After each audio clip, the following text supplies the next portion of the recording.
Bismillahirrahmanirrahim. Assalamualaikum warahmatullahi wabarakatuh. Alhamdulillah wassalatu wassalamu ala Rasulillah Muhammad ibn Abdillah wa ala alihi wa ashabihi wa man ittaba'a hudahu wa walah. Rabbi shrah li sadri wa yassir li amri wahlul 'uqdatam min lisani yafqahu qawli. Allahumma faqihna fid din, Allahumma 'allimna at-ta'wil, Allahumma anfa'na bima 'allamtana wa 'allimna ma jahilna wa zidna ilman warzuqna fahman ya rabbal alamin. Amma ba'd. Bapak-bapak, ibu-ibu jamaah Masjid Al-Ghadfan rahimani wa rahimakumullah, mudah-mudahan di bulan yang penuh rahmat Allah ini kita senantiasa mendapatkan rahmat Allah Subhanahu wa ta'ala. Sore hari ini Bapak Ibu kita bahas jenis-jenis atau beberapa kewajiban atas orang yang tidak melaksanakan saum Ramadan. Ada qadha Bapak Ibu, ada kafaroh kubro, ada kafaroh sugro atau fidyah, kemudian ada imsak, dan yang terakhir adalah uqubah. Ya, tergantung jenis orang yang tidak melaksanakan puasa Ramadannya. Nah, kita bahas Bapak Ibu rahimani wa rahimakumullah. Yang pertama yaitu qadha, ya Pak. Qadha ini lawannya dalam ilmu fikih ada. Kalau melaksanakan ibadah tepat di waktunya itu namanya ada. Tapi kalau melaksanakan ibadah atau kewajiban di luar waktu karena punya utang kewajiban namanya qadha. Di puasa Ramadan ini ada qadha. Ada yang melaksanakan Ramadan di waktunya, tapi juga ada yang berhalangan tidak melaksanakan puasa Ramadan. Para ulama ahli fikih, para jamaah rahimani wa rahimakumullah, sepakat bahwa siapa saja yang tidak puasa Ramadan, man aftara ayyaman min Ramadan, tapi penyebabnya apa? Bisa babil marod, ya Pak. Sebabnya adalah sakit. Cuman sakit ini Bapak Ibu ada dua syarat boleh tidak puasa. Syarat pertama, sakitnya berkaitan dengan kemampuan puasa Ramadan atau istita'ah. Kalau sakitnya tidak berkaitan dengan kemampuan puasa Ramadan, misalnya sakit panu misalnya, maka haram tidak puasa Ramadan, alias wajib puasa. Tapi kalau sakit yang menyebabkan orang tidak memiliki kesanggupan puasa Ramadan, boleh baginya, ya Bapak Ibu rahimani wa rahimakumullah, tidak puasa Ramadan. Nah, syarat yang kedua adalah allazi yurja bara'uhu. Sakitnya ini masih ada harapan sembuh. Sebab ada sakit Bapak Ibu rahimani wa rahimakumullah yang tidak bisa diharapkan kesembuhannya, Pak, sakit menahun. Sehingga kemudian hanya mempertahankan hidup saja sampai wafat. Nah, orang-orang yang sakit menahun tidak bisa diharapkan kesembuhannya. ini dari awal Ramadan boleh tidak puasa Ramadan, tapi kewajibannya bukan qada, dari awal kewajibannya fidyah. Dari awal kewajibannya fidyah. Di Quran itu Bapak Ibu rahimani wa rahimakumullah ada ayat wa 'alal ladzina yutiqunahu fidyatun ta'amu miskin, ya Pak. Dan wa 'alal ladzina wajib atas orang-orang yutiqunahu yang kuat puasa Ramadan. Sehingga dulu tuh saya cerita ya, bahwa awalnya puasa Ramadan ini ya itu alat takhir. Di awal-awal tuh boleh milih puasa Ramadan, tapi juga boleh milih fidyah. Makanya ayatnya dan atas orang-orang yang kuat puasa Ramadan boleh bayar fidyah, memberi makan fakir miskin. Nyatanya Bapak Ibu rahimani wa rahimakumullah, banyak sahabat Nabi yang memilih bayar fidyah, Pak, daripada puasa Ramadan. Maka ayat wa 'alal ladzina yutiqunahu fidyatun ta'amu miskin itu dimansuh, dinasakh, disalin. Ya, penyalinnya ayat faman syahida minkumus syahra fal yasumhu. Siapa yang menyaksikan puasa Ramadan enggak boleh bayar fidyah. Wajib semuanya puasa Ramadan. Sehingga syariah fidyah itu menghilang, Pak. Hukumnya, ayatnya masih ada. Sebagai bukti bahwa dulu pernah ada puasa itu pilihan. Seperti itu. Cuman dalam hadis sahih yang diriwayatkan Ibnu Abbas, syariah fidyah ini masih berlaku pada beberapa orang. Salah satunya adalah asy-syaikh wasyaikhah alladzani la yastati'ani 'ala siyam, yaitu orang yang sudah sangat sepuh sekali, baik kakek-kakek atau nenek-nenek yang sudah tidak sanggup puasa. Ya kan nggak mungkin Bapak Ibu muda lagi. Sehingga kemudian kakek-kakek, nenek-nenek yang sudah tidak sanggup puasa ini tidak berkewajiban puasa Ramadan, tapi kewajibannya dari awal fidyah. Nah, begitu juga siapa? Orang yang sakit, orang yang sakit yang kemudian sakitnya menahun, susah diharapkan kesembuhannya, maka tidak ada syariah qada, dari awal bayar fidyah. Juga termasuk Bapak Ibu orang yang sakit tapi diharapkan kesembuhannya ya. Cuman Bapak Ibu rahimani wa rahimakumullah tidak diberi kesempatan qada sama Allah, alias wafat di bulan Ramadan. Misalnya sakit, terus kemudian tidak puasa, terus kemudian sehat, sembuh, puasa lagi. Akhir-akhir Ramadan sakit lagi.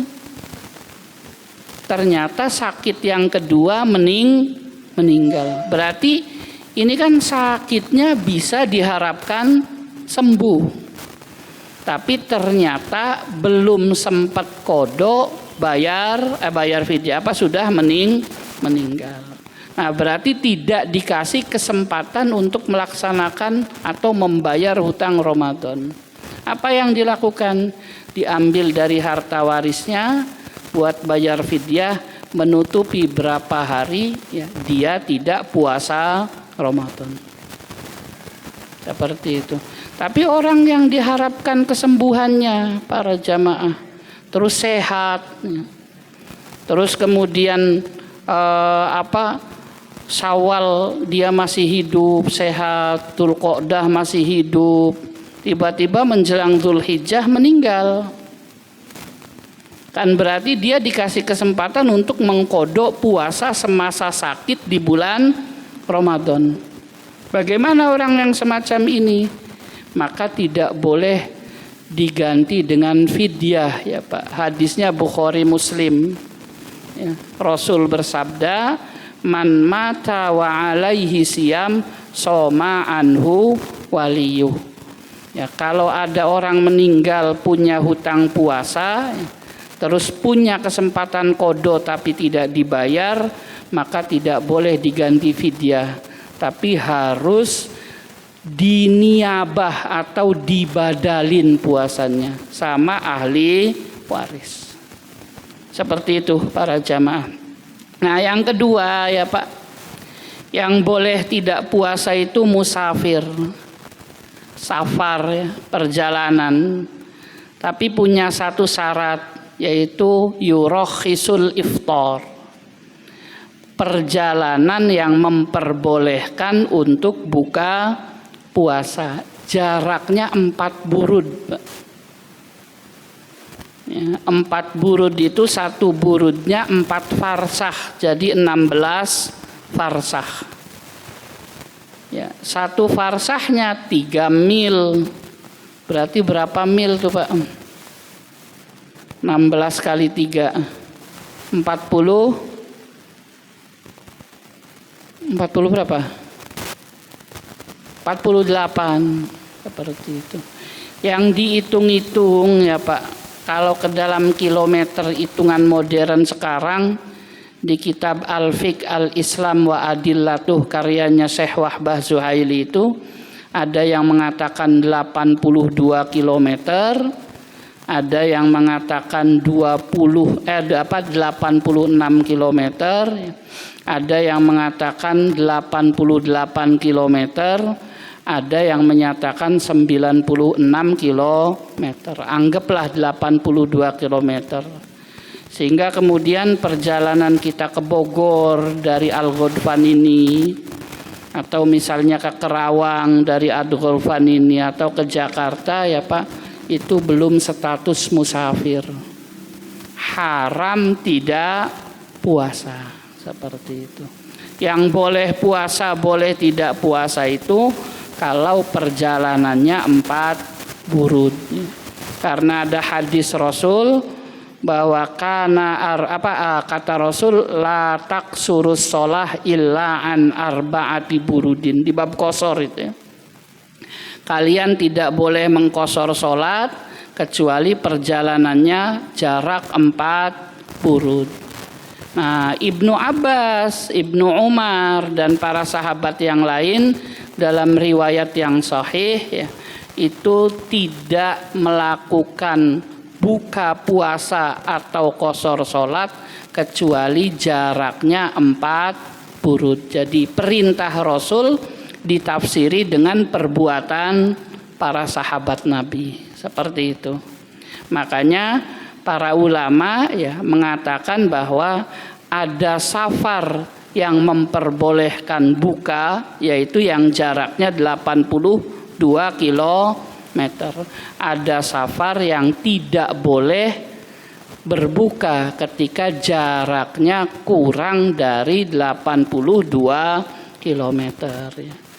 Nah, yang jadi sumber para jamaah rahimani wa rahimakumullah adalah surah Al-Baqarah ayat 184 Bapak Ibu.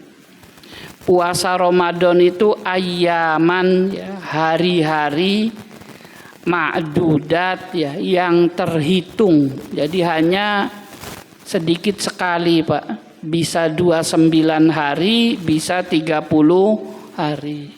Makanya karena ayaman ma'dudat ya, cuman sebentar dalam setahun, usahakan kita bisa memaksimalkan bulan Ramadan. Kenapa? Ayaman ma'dudat. Hanya beberapa hari seperti itu.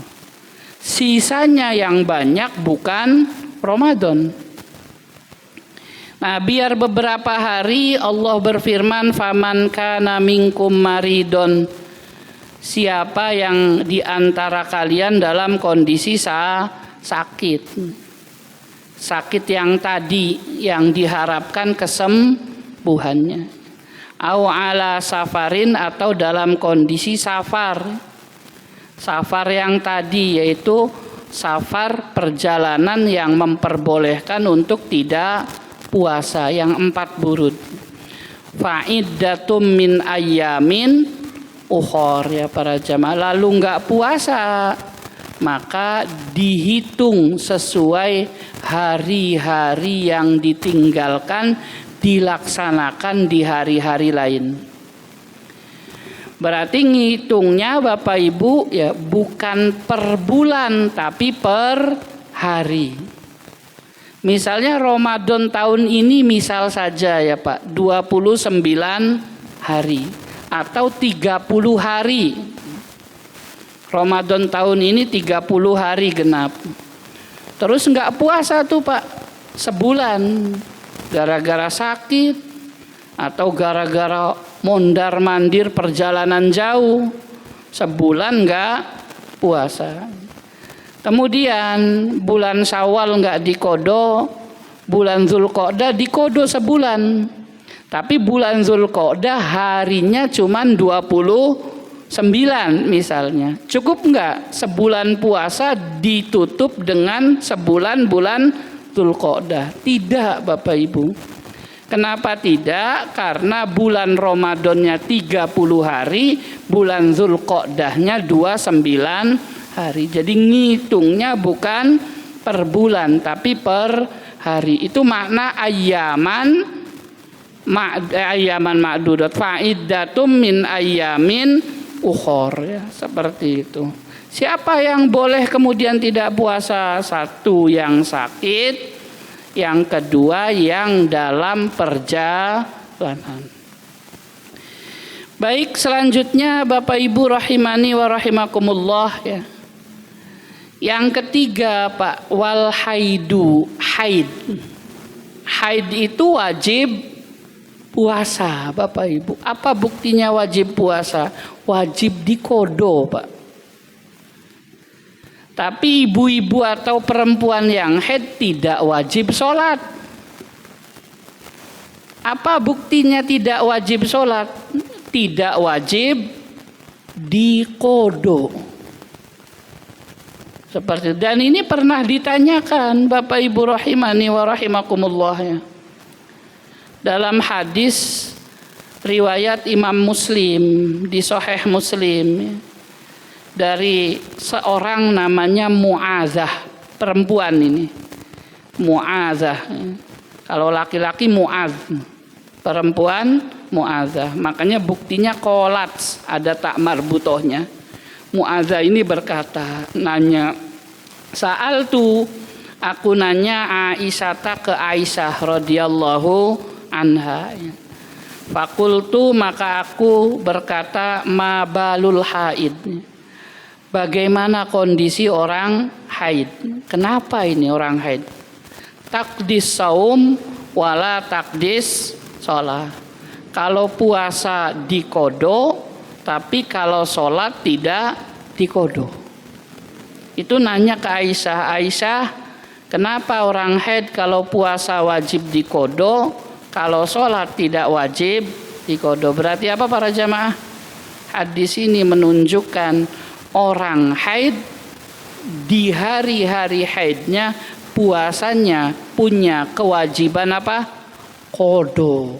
Sesuai hari dia tidak puasa, ya, seperti itu. Faqalat, maka Aisyah berkata, aharuriyatun anti. Aisyah nanya balik, kamu kelompok haruriyah ya? Haruriyah itu Bapak Ibu ya, salah satu aliran sesat dari sekte Yahudi Pak.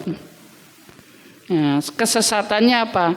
Selalu melogikakan aturan Allah. Jadi kalau enggak logis nolak. Kalau logis baru diterima. Ya, makanya Allah Subhanahu wa taala itu ya ngajarin Nabi Ibrahim dengan perintah-perintah yang enggak logis.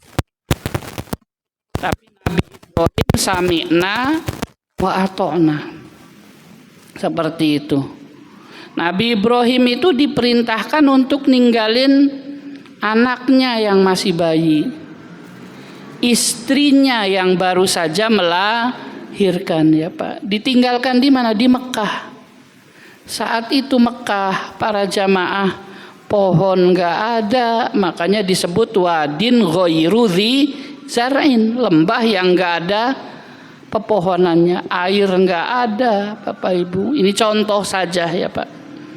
Orang juga belum ada, masih belum ada orangnya. Seperti itu. Nah itu kalau logika yang berbicara akan ngomong ini namanya membunuh anak istri. Seperti sehingga dalam kitab Al-Bidayah wan Nihayah karyanya Imam Ibnu Katsir itu protes itu Hajarnya. Ibrahim, suamiku, kenapa engkau meninggalkan aku? Itu Ibrahimnya jalan saja Pak. Sampai ngomong, wahai suamiku, apakah ini perintah Allah? Baru nengok.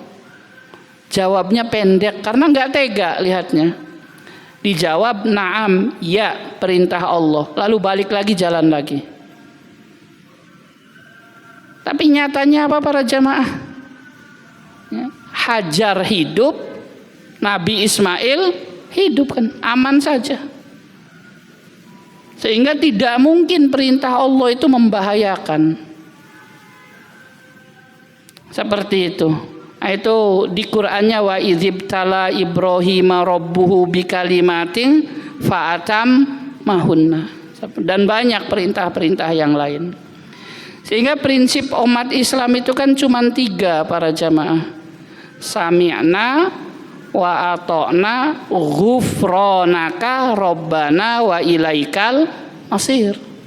Itu yang diajarin Rasul ke para sahabat.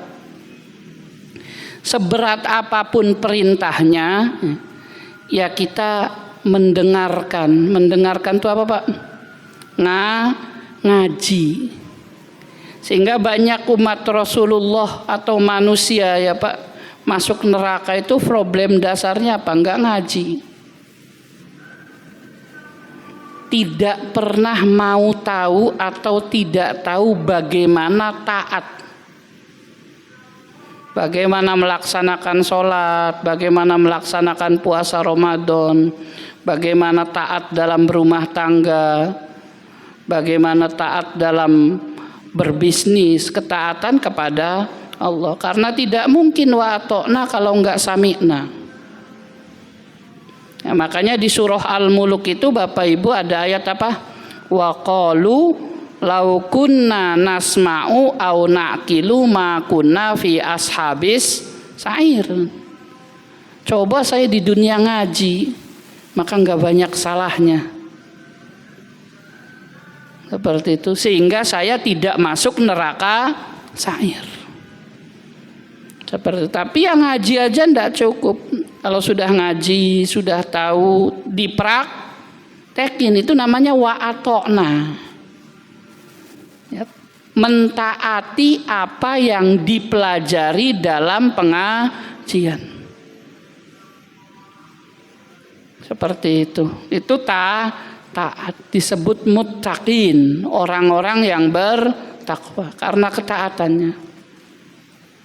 Ya bagaimana kita mau taat kalau aturannya saja kita tidak tahu, yang ada ngarang-ngarang Bu.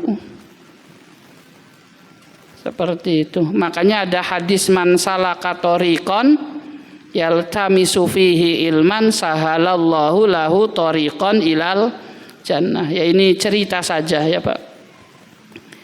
Ya, siapa yang melangkahkan kaki untuk mencari ilmu, ya, baru nyari itu, belum paham. Padahal wajibnya apa? Paham. Karena tidak mungkin diamalkan kalau nggak paham, Pak. Tidak mungkin mengamalkan aturan Allah kalau nggak paham aturan Allah. Seperti itu. Makanya setan itu kan goda terus agar kitanya nggak paham. dengan berbagai macam godaan. Diajak ngobrol lah, mainan handphone lah, macam-macam Pak. Sehingga pulang-pulang tuh tadi belajar apa nggak tahu gitu. Ngobrol mulu soalnya. Sehingga ngaji bertahun-tahun, hukum Allah kurang banyak tahu. Seperti itu para jamaah. Nah, sehingga kemudian ketaatan itu butuh apa? Butuh faham. Tapi langkahnya saja berusaha untuk faham. Kata Allah, Allah mudahkan dia menuju surga. Kata Allah, kata Rasul ya para jamaah. Sehingga ketika kita melangkah ngaji sekali itu Pak, itu adalah langkah pertama menuju surga Allah. Sabilillah. Langkah keduanya apa? Kalau ilmunya didapat, diamalin kan kayak gitu. Seperti itu. Jangan jadi al-maghdub alaihim, ilmunya dapat tapi amalnya enggak. Karena tujuan ngaji adalah untuk taat ke Allah Subhanahu wa taala. Biar ketaatannya berdasar ilmu, ya, bukan berdasar akal-akalan. Seperti itu. Karena tidak semua syariah Islam logis, Pak. Nah, salah satu yang nolak logisnya syariah Islam atau aturan Allah itu adalah di zaman Rasul kelompok Yahudi namanya Haruriyah. Jadi kalau nggak logis ditolak. Salah satu yang nggak logis itu alif lam mim kan Bapak Ibu. Ya, Al-Quran itu sama Allah dikatakan hudal linnas. Syahrul Ramadan allazi unzila fihil Quran hudal linnas. Petunjuk bagi manusia. Nyatanya alif lam mim Rasulullah saja nggak paham. Kalau di tafsir-tafsir itu Allahu a'lamu bimuradi. Yang tahu artinya cuma Allah. Rasul, bukan Allahu wa rasuluhu a'lam. Bukan Allah dan Rasulnya tahu, tapi yang tahu cuma Allah. Nah, bagaimana alif lam mim bisa menjadi petunjuk manusia? Kalau nggak bisa dipahami, kan syarat jadi petunjuk itu atau bisa menunjukkan itu kalau bisa dipahami, yaitu ujian. Makanya hadis nabinya man qara al-Qur'an atau man qara'a al-Qur'an falikulli harfin asyru hasanat. Siapa yang baca Al-Qur'an maka setiap huruf dapat 10 kebaikan. Terus Rasul ngomong la taqulu alif lam mim harfun. Jangan pernah katakan alif lam mim itu 1 huruf, bahkan 3 huruf. Alif lam mim. Sehingga kemudian alif lam mim Quran, iya. Kok enggak nunjukin ke orang tentang petunjuk kebaikan? Ya enggak apa-apa. Gimana tuh? Ya enggak gimana-gimana. Amantu billah wa bima jaa anillah. Saya yakin alif lam mim itu Al-Quran dan Al-Quran firman Allah. Dibaca dapat pahala, selesai. Nah, orang Haruriyah nolak tuh Bapak Ibu yang kayak gitu. Maka Aisyah nanya, kamu kok nanyanya pengen melogikakan bab haid? Kamu kelompok Haruriyah ya? Qultu, Mu'adzah menjawab, la lastu biharuriyatin walakinni as'al. Bukan, aku bukan wanita Haruriyah. Saya memang murni nanya. Sehingga sama Aisyah dijawab Bapak Ibu bukan dengan jawaban yang logis, Pak. Kalau jawaban logis kan gini, jawaban logis ini ya. Kalau puasa wajib kodo nggak banyak-banyak, paling seminggu. Kalau sholat seminggu sehari 5 kali, kebanyakan jadi sama Allah diringanin sehingga nggak perlu Qadha itu jawaban logika. Ya, tapi Aisyah malah balik nanya, kamu mau melogikakan aturan Allah ya? Enggak, saya enggak melogikakan, murni nanya. Dijawab sama Aisyah, ya dari zaman Rasulnya kayak gitu, enggak usah nanya. Kan gitu. Makanya bahasanya apa?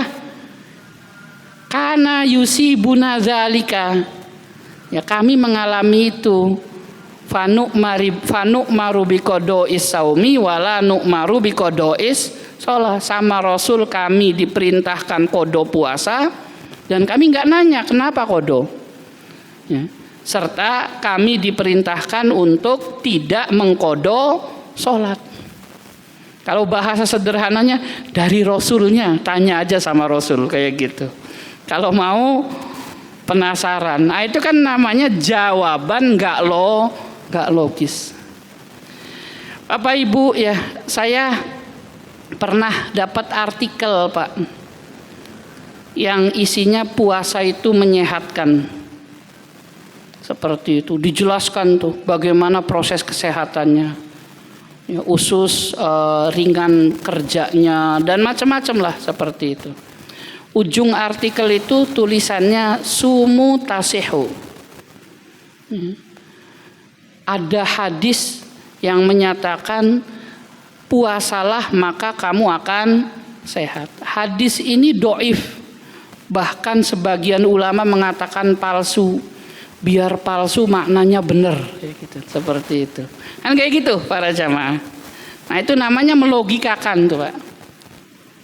Seperti itu. Seingat saya 2 tahun atau 3 tahun berikutnya, sudah lama ya, dapat kiriman lagi artikel. Ya, Pak. Isi artikelnya puasa bikin asam lambung. Makanya jangan banyak-banyak puasa sunnah kayak gitu, seperti itu.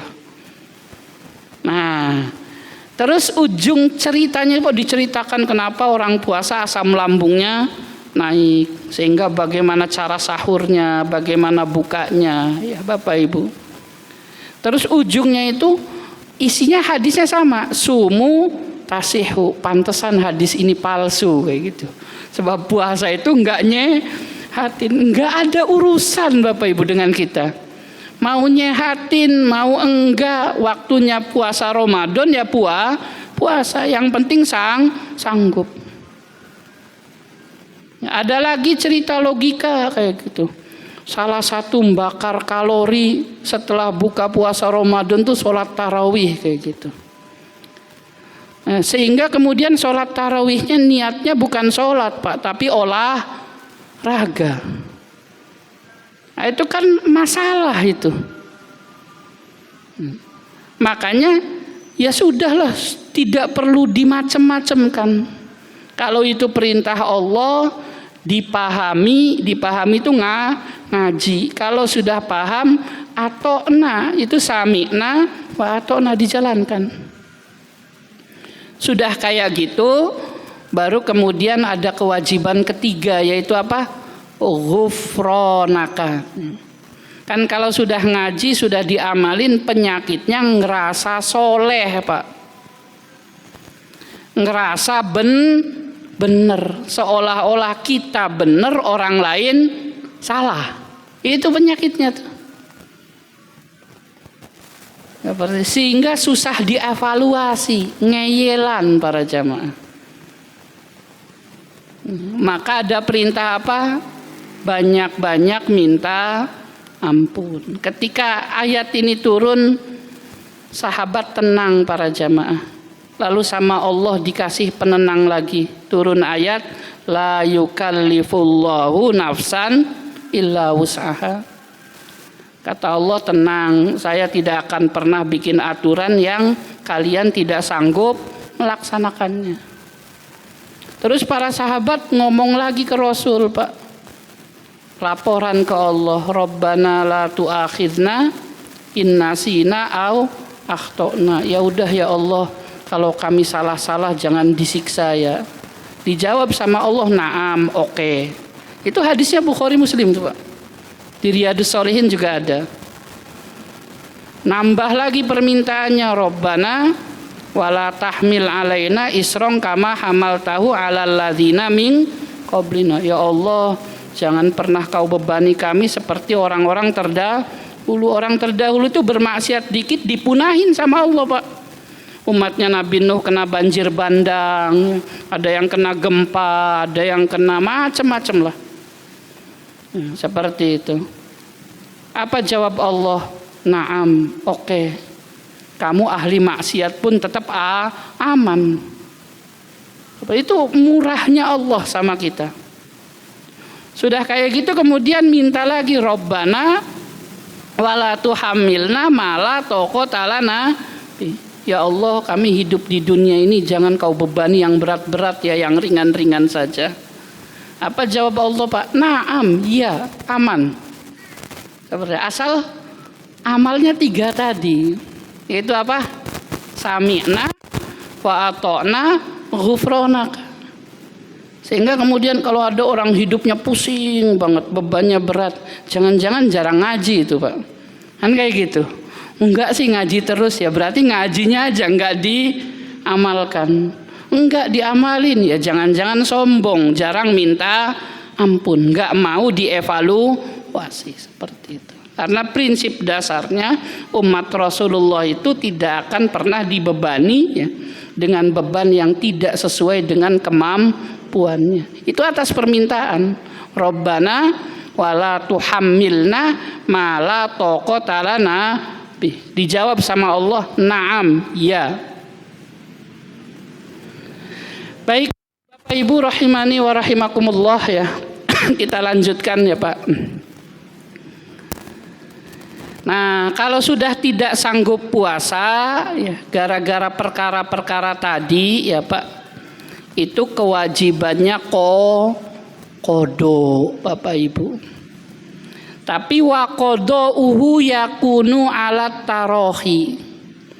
Qadha puasa itu nyantai. Tarohi itu nyantai.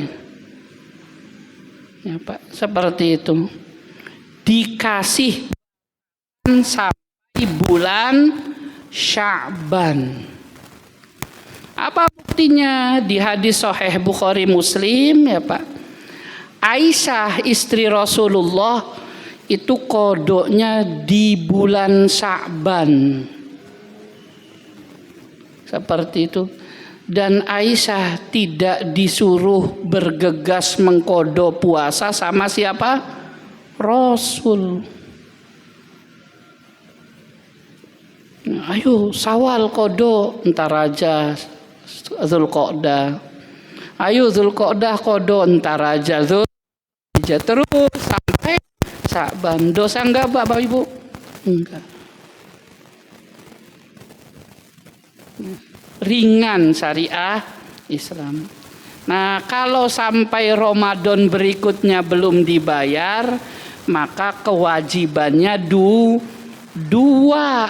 Satu qadha, yang kedua bayar fidyah.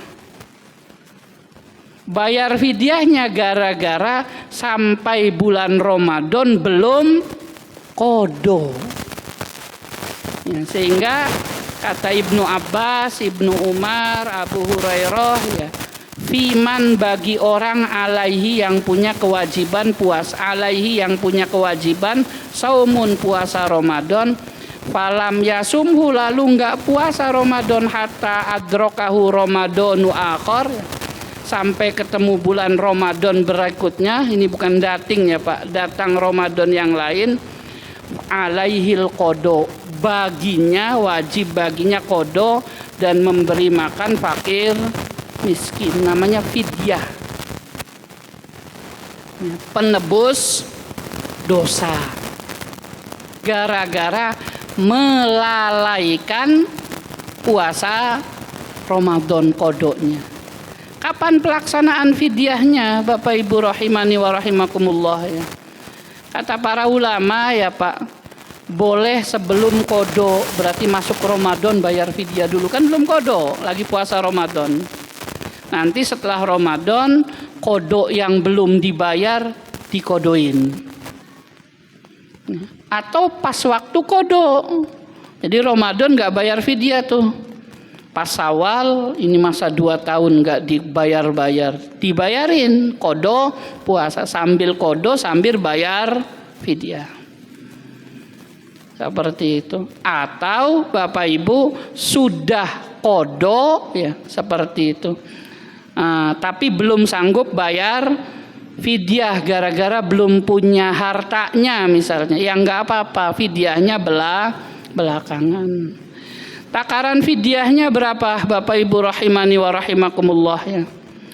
Takaran fidyahnya yaitu kalau 3 mazhab 1 mud Pak. 1 mud itu sekitar 7 on. Ya. Kalau bisa jangan makanan matang kalau bisa.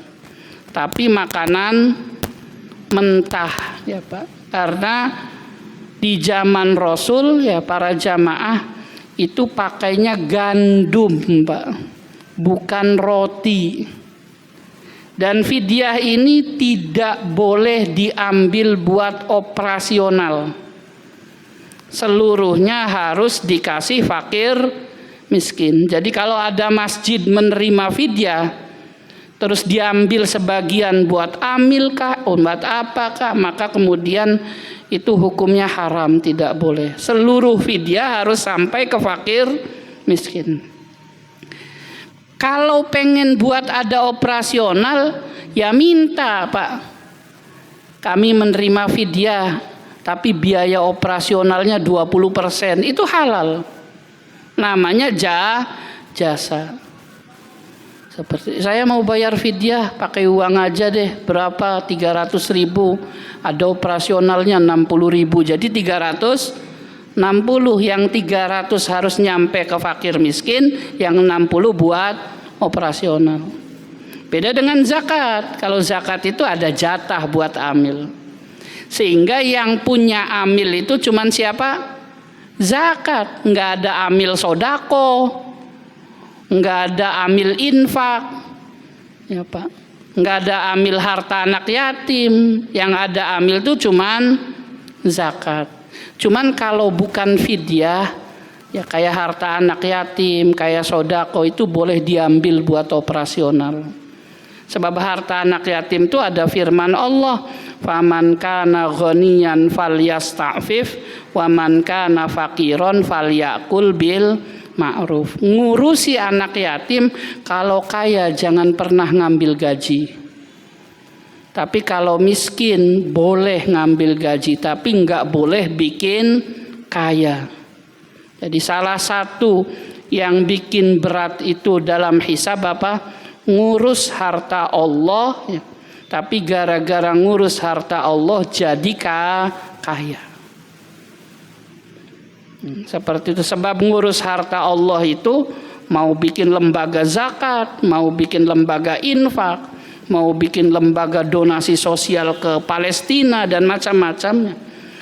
Itu boleh untuk operasional, tapi tidak boleh untuk mengkayakan yang ngurusnya. Sehingga saya mikir-mikir Bapak Ibu, kalau ngurus harta Allah aja nggak boleh kaya, apalagi ngurus negara kan. Nah, kan kayak gitu, uangnya dari pajak rakyat Pak. Ya wallahu a'lam bishawab lah, seperti itu. Nah ibaratnya gini ya Bapak Ibu, ngambil iuran RT tapi buat ngayain Pak RT-nya yang nggak terima warganya, kan kayak gitu. Tapi kalau untuk maslahat umum, maka kemudian warganya pun ikhlas, seperti itu.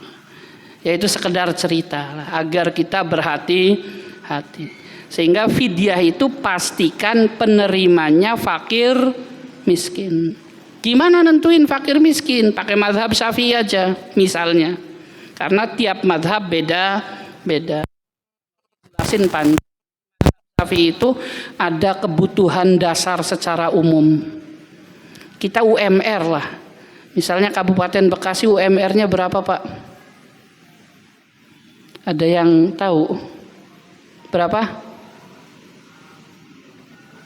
38. Misalnya 3.800.000. Terus ada orang punya penghasilan ya, bukan gaji Sebulan 3.500.000, berarti dia miskin, Pak. Walaupun bisa nabung. Kenapa? Penghasilannya di bawah umum orang-orang dapat. Seperti itu. Ada lagi yang gajinya 20 juta tapi kurang, ya kurang. Soalnya kredit rumah, kredit Alphard, anaknya kuliah, kan kayak gitu. Seperti itu. Sehingga dia walaupun kurang orang kaya. Nah, kalau fakir, misalnya UMR-nya 3.800.000, penghasilannya 700.000. Satpam misalnya, tukang bersih-bersih, cukup enggak? Cukup. Anak berapa? 3. Istri berapa? Masih 1 sih kayak gitu. Tapi cukup kayak gitu. Bisa nabung 200.000. Ya kan yang ngatur cukup Allah, Pak. Bukan berapa penghasilannya, tapi dia disebut apa? Fakir.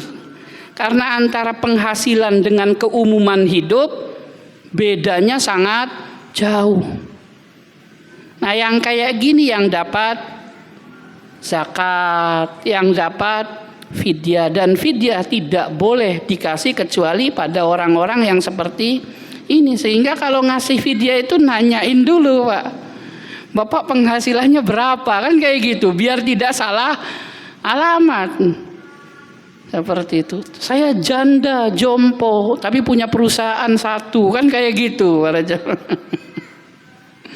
Atau anaknya direktur BUMN misalnya, yang gajinya miliaran, ya Pak. Seperti itu. Nah, para jamaah rahimani wa rahimakumullah, ngapain nanya-nanya gaji kayak gitu? Enggak mau ngasih fidyah. Ya sebulan sih dapat 3 juta kasih.